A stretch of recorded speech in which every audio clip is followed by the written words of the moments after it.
Hi, and welcome back to 123 Java. This is going to be a video tutorial about methods in Java. So methods, also known as functions, are going to start to be really important when you begin to start writing more complex programs. Now, so far what you've seen is everything that we've done, everything that we've made happen in our Java program so far have happened directly in this body here called main, this function called main. Now, main is, like we talked about, the function that allows the program to run. It is what gets it kick-started. It's what makes the program happen. However, once you start writing more complex programs, and I would say anytime you are writing a program larger than, I don't know, maybe 50 lines, let's say, you're almost always going to want to have methods. And the reason for that is because it allows you to break up your program in a way that is easier to read, and also you don't want to have to repeat yourself. You don't want to have to write code over and over again if you're doing a certain thing to something a number of times. So it might help you to think of a method as a function. Those names are pretty interchangeable, but just know that every time you want to do something in particular to something, a piece of data, whatever it might be, you're going to want to create a method to do that thing so that you don't have to, so that it's easy to read, so that you know what you're doing, and also so that you don't have to repeat yourself. So let's say I have some number, 5. Now, I'll start by talking about methods in reference to numbers because it'll probably be easier to understand in terms of what a function does. You might know about functions in math. It's a little bit different in computer science, but I think the vocabulary might help you understand. If ever you want to do something to this particular number, that can be literally anything. Like, this is where methods are infinite in their possibilities. Say you want to increment this number by a certain amount. Say you want to sum this number with another number. Say you want to take a string and then glue that string to the end of this number. Say you want to put this number in an array. There's an infinite amount of things you're going to want to do with methods. So just know that every time there's some kind of something that you want to do to something, and you're going to be doing that something maybe multiple times, that's where you want to write a method for it. So let's go ahead and write out the beginning of this new method we're going to create. Now I'm going to walk you through how you are going to write out the beginning of your method. So you'll notice here, main is also a method, but we want to create a new one. So let's start out with writing public. This is going to make more sense later why I've made this public, but we're using public versus another keyword called private. Now, what public means is that you can access this particular function, this method, outside of this given class. Now, that might not make too much sense right now because you only have this one class called methods, but later on you're going to understand what that means because perhaps you have a more complex program where you're running a lot of different classes and they all kind of build on each other, and you only have one class where there's the main method that's kick-starting everything. So you're going to want to be able to call, whenever you use a function, it's called calling that function. You want to be able to call that function or method from a main method in, let's say, this class, but maybe that function that you've written exists in another class. Now you want to make sure it's public so that the compiler will allow you to access that method. If I change this to private and I tried to, and then I created another class somewhere else that tried to call this new method here in that other class, it won't allow me to because it's private, which means it's only accessible in the realm of this class. So you want this to be public. So again, if you don't understand that quite yet, don't worry. It's just making methods public, I would say, is for the most part standard convention. So public. Now the next thing we want to decide is this method going to be static? Now static can be a little complicated to understand, especially at this point when we haven't done that much more in Java yet, but I'll try and explain. So what static means is that the method can work and can be called and can be accepted by the compiler when we have not created an object in this class. Now, we haven't talked about objects yet, which is why static is probably a little confusing. But just know that later on, you're going to be building certain classes that are going to be useful to be able to create objects. And you can think of an object right now as your own data type. So we've looked at strings, we've looked at integers, we've looked at doubles, booleans. Say you wanted to create your own data type that isn't just built in Java. And objects are limitless. You can create an object for literally anything. You can create an object for a dog. You can create an object for a school. You can create an object for you as a person, anything. And then you give it its own properties that you kind of create. And that's why there's so many possibilities with objects. But we won't be doing that yet. So static just means that this method can operate without an instantiation of an object. So you just know right off the bat, because we haven't talked about objects, that we're obviously not going to be using an object here, which is why we're going to need to make this static.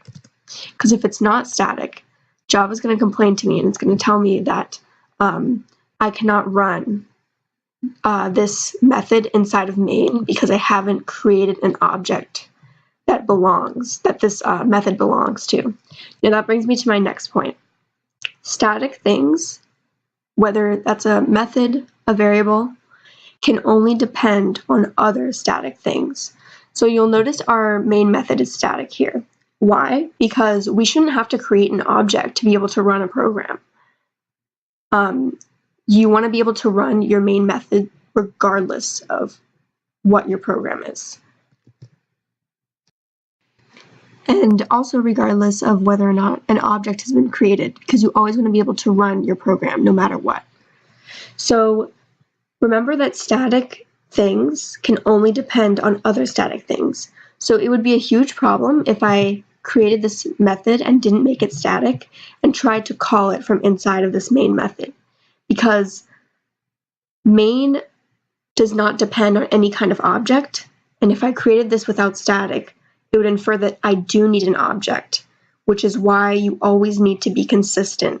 Whenever you're dealing with something that's static, you cannot have something that's not static, or else it just wouldn't make sense, because we would need an object for that, and main does not need an object.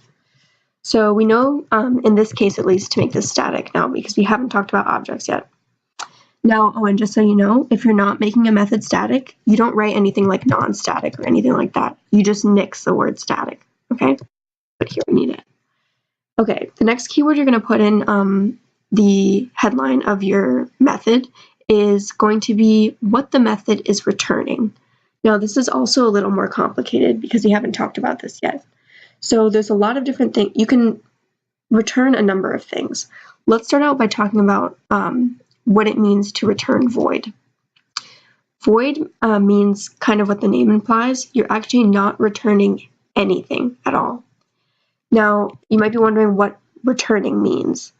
Returning just means, what are you spitting out? What is the function computing for you, and do you care about whether or not it's computed a single answer, and do you want that answer kind of in your hands, I would say. So a good example, well, let's just look at main for a second. Well, why is main void? Well, because there's not one answer or anything to the main method. There's not like one thing that you're looking for in the main method. You just want main to do something. And that's what void means. Void is just affecting the internal state of the system, and it's not producing a particular output that you are interested in. So if I just had my very basic hello world program that told main to, system.out.println hello, there's not exactly one answer to that. I mean, you might say, the string is an answer, but you'll see if you're running a program, there's a bunch of stuff going on in your program. There's not one value or one piece of data that you want spit out back to you. It's just running. It's just doing it. It's just affecting the internal state. And that's what void is. So let me, again, to make this more clear, a good example of what a void method might look like that's not main is, say you wanted to fill an array. Oh, and by the way, so the next thing you're going to do after this keyword is you're just going to name your method. Just like you name your variables, you can kind of name them whatever you want. Just make sure they make sense and are easy to keep track of. So I'm not going to write this out because it's just going to take up time, but this would be a good example of why you would write a void method. Say you have some array that you've created, but that array is empty.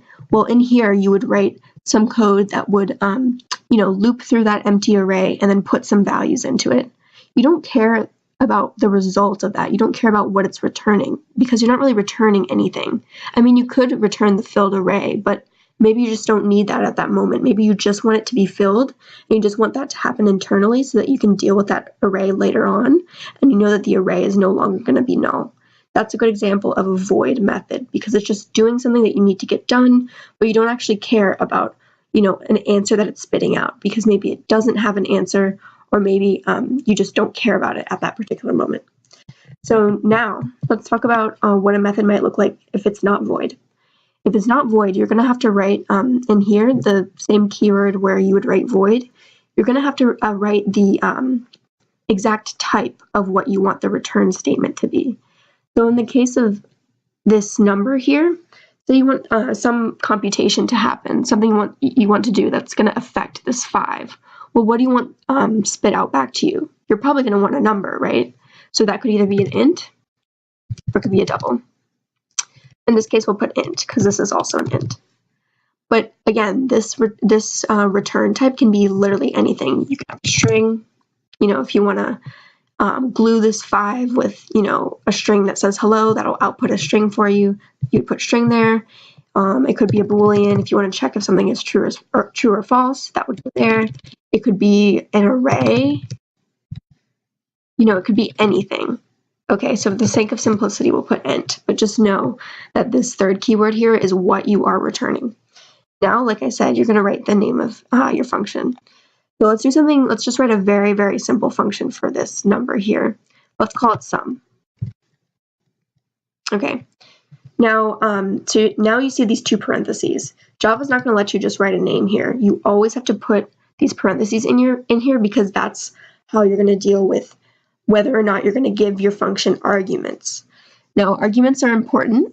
You'll see in the way that I've written this right here, you can tell that the parentheses are empty, which means there are no, I have not given this program this function any arguments.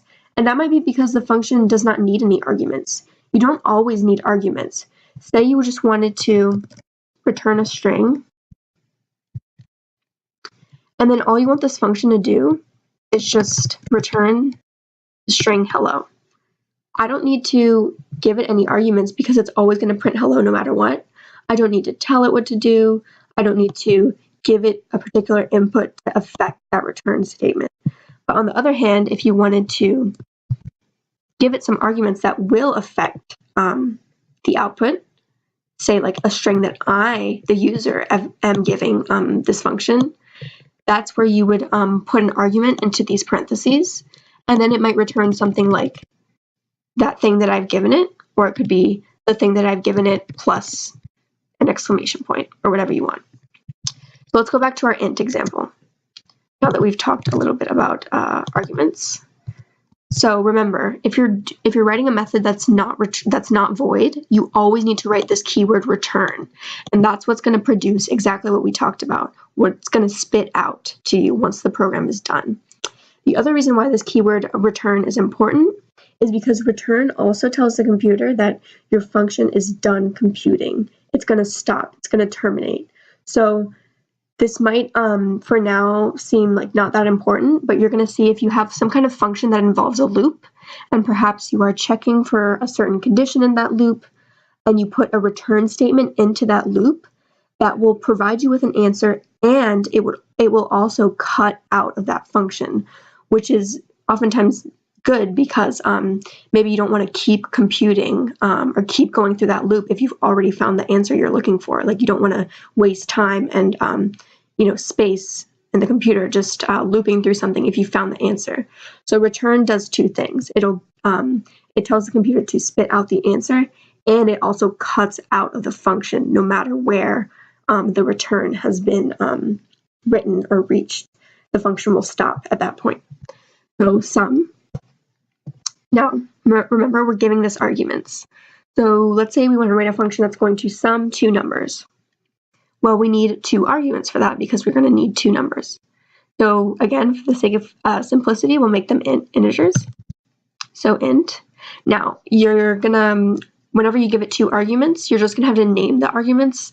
The name of the arguments are not important because you are going to end up passing in something into the arguments, and you'll see what I mean in a second. So int, and then we could say n1 because it's the first number, and then a second number, n2. These names could be literally anything you want. It could be first and second, you can name it anything. Now we want to write out what we actually want to do. So we want to return something, right? And it has to be an int. If you try and return something else that does not match this, this that you've written up here, it'll give you an error. The compiler will. Because it is not, I've given it a string, and this method requires to return an int. So make sure you're always consistent with that. So we want to sum these two things. Now, that should be pretty simple, n1 plus n2. But we can't exactly just write out n1 plus n2, right? Well, I guess we could, but remember in Java, we always want to think of things as variables, and variables are like boxes where you're always updating a certain thing to become another thing. So that's why you could write something like n1 equals n1 plus n2, which means n1 is now equal to what n1 previously was plus any new input that I'm giving it. And just so you know, another way you can write this, that's literally just a syntax difference, not a, it doesn't do anything different. This does the exact same thing. It's just shorter syntax. You can write plus equals. And that is the same thing as writing n1 equals n1 plus n2. Just write n1 plus equals n2. Okay, so that will return the sum of these two in now this box of n1. Okay, well, let's go ahead and try that now. So we've written our method. Now, the cool thing about now that you've written methods is that now you can just call them wherever you want. So if we want to do this in main, it'll be helpful if we wanted to, say we wanted to sum or do whatever to a bunch of numbers a bunch of times. We wouldn't have to repeatedly write out the body of the function. We could just write sum and then give it its arguments. It might not seem that important here because this is a super short function. It's just one line. But if you write a function that does a lot of stuff in one function, maybe like 10 lines, you don't want to be able, you don't want to have to write over those 10 lines over and over and over again. That's why it's so helpful to just call a function. So let's do that.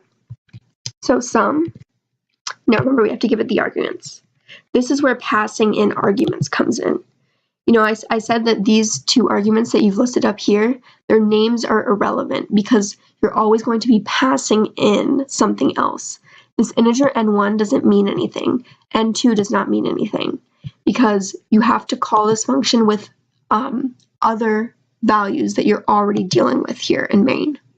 So an example of that would be number, right? Because you want to update number. We want to sum number.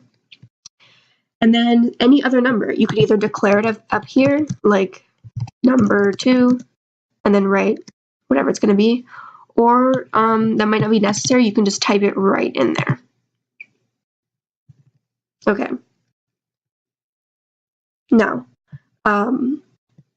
so let's see what happens when we print out the results of this function that we've written. So we're summing 5 and 2. And there it is, 7. So as you can see, we've called this function in our main method. We're able to do that because it's static, and we've just printed out the result. So now, number is now equal to 7. And you can see that that's just a very, very simple way to write a very simple, well, this is a very simple method that I've written, but then to be able to call that method later on. And again, like I said, that will be way more helpful when you start writing a bunch of code and you don't want to reuse a bunch of code and copy and paste it a bunch of times. That's where your method comes in. And just remember to provide it with the adequate arguments that it needs. So I hope that was helpful, and thank you for watching.